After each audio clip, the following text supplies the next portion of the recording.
భారతదేశ రాజకీయాలలో ప్రాంతీయ పార్టీ తెలుగుదేశం పోషించిన పాత్ర ఎటువంటిది? అనేక సంక్షోభాలను ఎదుర్కొన్న తెలుగుదేశం నేటికి ఇంత సజీవంగా ఎలా నిలబడగలిగింది? సంచలనాలకు మారుపేరైన తెలుగుదేశం పార్టీ రాజకీయాల్లో తెచ్చిన గుణాత్మక మార్పు ఏమిటి? ఆగస్టు సంక్షోభంలో ఎన్టీఆర్ను కాదని పార్టీ చంద్రబాబుకు అండగా ఎందుకు నిలబడింది? జనం చెయ్యెత్తి జేకొట్టిన తెలుగుదేశం పార్టీలో మూడో తరం నాయకత్వానికి రంగం సిద్ధమైందా? వర్కింగ్ ప్రెసిడెంట్ లోకేష్ చేతికి పార్టీ పగ్గాలు అప్పగిస్తే తెలుగుదేశం భవిష్యత్ ఎలా ఉంటుంది?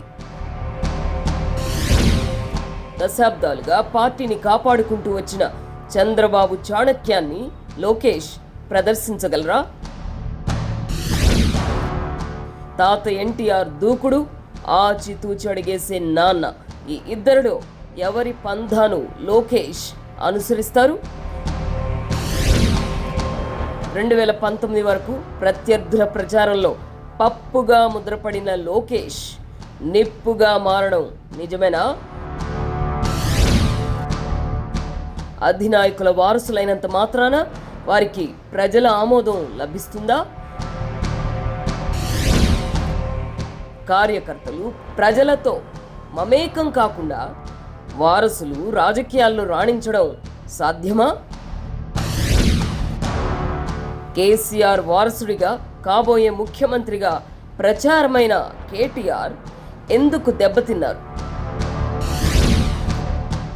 అందరినీ కలుపుకుపోవడంలో చంద్రబాబు చూపిన ఓర్పు, నేర్పు లోకేష్కు అలవడ్డాయా?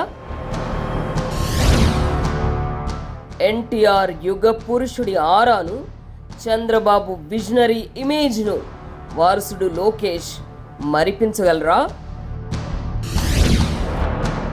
వర్తమాన రాజకీయ పరిణామాలపై ఆర్కే మార్క్ సునిశిత విశ్లేషణ. Weekend comment by RK. ఈరోజు రాత్రి 8:30 గంటలకు